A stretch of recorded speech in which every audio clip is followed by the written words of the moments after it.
Welcome sa Dries TV. Kung interesado ka sa ganitong news, huwag kalimutang isubscribe ang ating YouTube channel. Maraming salamat! Welcome po ulit sa ating panibagong update tungkol sa Kim Pao. Ihahatid ko po sa inyo ang pinakabago at pinaka-latest na mga kaganapan tungkol sa kanila. Kaya naman kung hindi ka pa subscriber ng ating channel, pindutin nyo na ang notification bell para lagi kayong updated sa mga balitang trending at napapanahon. So, ayun, welcome back again sa YouTube channel mga ka-Kim Pao, and for tonight's video, ang pag-uusapan po natin ay tungkol sa mga importanteng kaganapan kay Kim and Paolo Abilino. Pero bago po ang lahat, nais ko lamang i-flex sa inyo itong kaganapan kahapon sa Robinsons Pagadian na kung saan ang daming tao po sa isang mall dito mga ka-Kim Pao. Shinare yan ng Kim Pao Bukidnon, and maging siya na-amaze po siya sa dami ng taong dumagsa kahapon. Sabi niya, wow, Pagadian.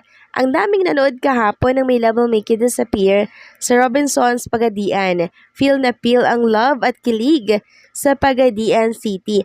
And alam niyo po mga Kim Pao, nakita ko si LED dito na grabe din ipalabas itong My Love Will Make You Disappear. Bali 5 po yung schedule sa isang araw. Tapos yung mga kalaban, tag-iisa, tagdadalwa lang.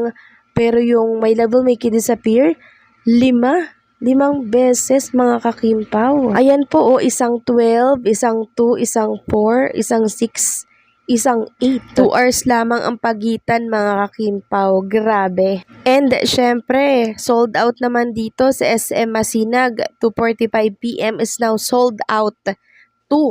Ayan po yung mga seat nila, sold out. While dito naman sa SM Bikutan, ilan lamang po yung natira mga Kim Pao. Ilan lamang yung available. Tapos lahat sold out na din. Ganon din po sa SM Cebu, konti lang yung available. The rest sold out na din. Thank you po sa mga Kim Pao fan na talagang nag-share ng mga info sa kanilang mga pinupuntahan na sinihan. Patunay lamang ito na talaga namang kahit second week na po ang My Love Will Make You Disappear, talagang sumisipa pa po sa takilya. Samantalang ongoing din po mga Kim Pao ang pa-block screening dito po sa ibang bansa. Shinare yan ng Kim Pao Team Abroad Official. Sabi niya nga dito, it was taken outside, and while our fellow Filipinos are in line at the Space Moderno Cinema in Rome, Italy, was highly successful. 2 exclusive block screening organized by Kim Pao Team Abroad Official Paris, Venice, Rome, Italy chapter. So, grabe no, nakaka-amaze yung suporta po ng mga Kim Pao fans. Kaya yung mga nagkakalat po ng nilangaw daw, itong My Love Will Make You Disappear sa lahat ng sinihan nationwide. Nako po, dyan kayo nagkakamali.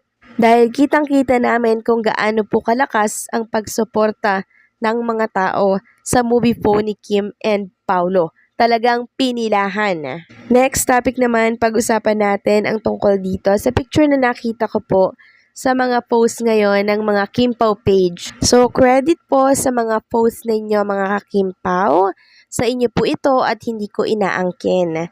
So, makikita nga dito na si Paolo Abilino ay naka-on camera.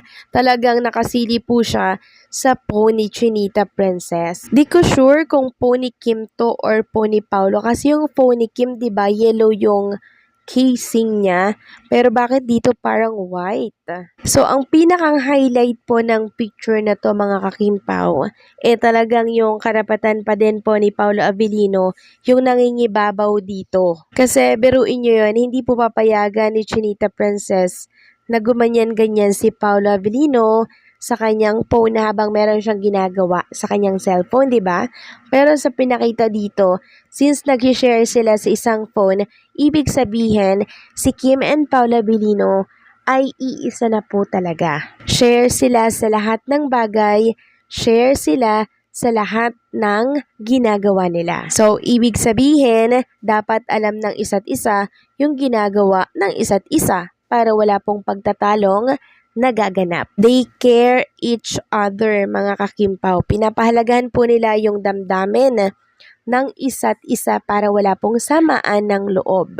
So kung gano'n, napakaganda naman ng relationship ni Kim and Paolo Avellino. Talagang may tiwala sila sa isa't isa, no? Ramdam ko na kampante sila sa isa't isa, mga kakimpaw. And pag ganyan po ang relasyon, patuloy po yang titibay at pagtitibayin ng mga dadaan pang panahon. Next topic naman, pag-usapan natin ang tungkol dito sa naganap po noong linggo na pan-run for a cause ni Kim and Paolo Avellino. So, di ba po si Kim and Paolo Avellino ay may mga kasamang artista?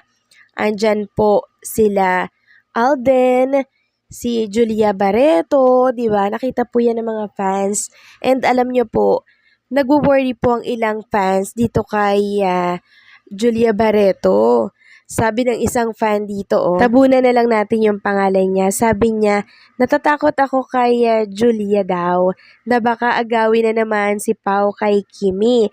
Si Gerald nga inagaw niya noon kay Bea, kahit may Joshua na siya noon. Cheater daw is always a cheater.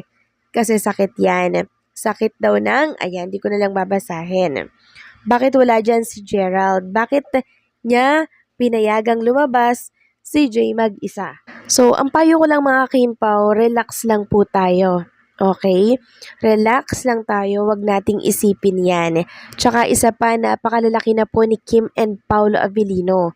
Alam na po nila yung tama at yung mali. And I'm sure ganun din po si Paolo Avellino. Kaya nga po iwas na iwas siya sa ibang mga babae, di ba? Dahil ayaw niya pong masaktan si Chinita Princess. Ayaw niya pong magselos si Kim sa kanyang ikikilos.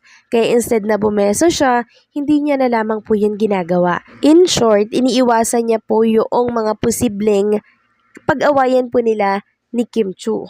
Kaya I don't think so kung aabot sila sa agawan, hindi ko po nakikita na maagaw si Paolo Avellino ng ibang babae, mga kimpaw. Kasi unang-una, si Paolo Avellino po, loyal yan. Stick to one yan, mga kakimpaw. At alam niya naman po si Kim, pag naramdaman niya po na parang nanlalamig na sa kanya yung boy, abay iiwanan niya na lamang din po yan. Kaya alam na alam po ni Paolo Avellino ang gagawin niya, ang ikikilos niya dahil konting mali niya lang, mga kimpaw.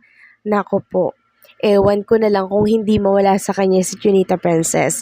Kaya naman, iingatan po yan ni Paolo. And syempre, wag po kayong mag-alala, mga kimpaw, kay Kim and Paolo Avellino dahil si Kim and Paolo po ay patuloy na pinatatatag po ng panahon. For sure, natuto na po sila sa mga past relationship nila. Kaya alam na po nila yung gagawin nila ngayon sa relationship na meron sila. So, paano? Hanggang dito na lamang po ang update natin. Maraming salamat po sa patuloy na pagsuporta.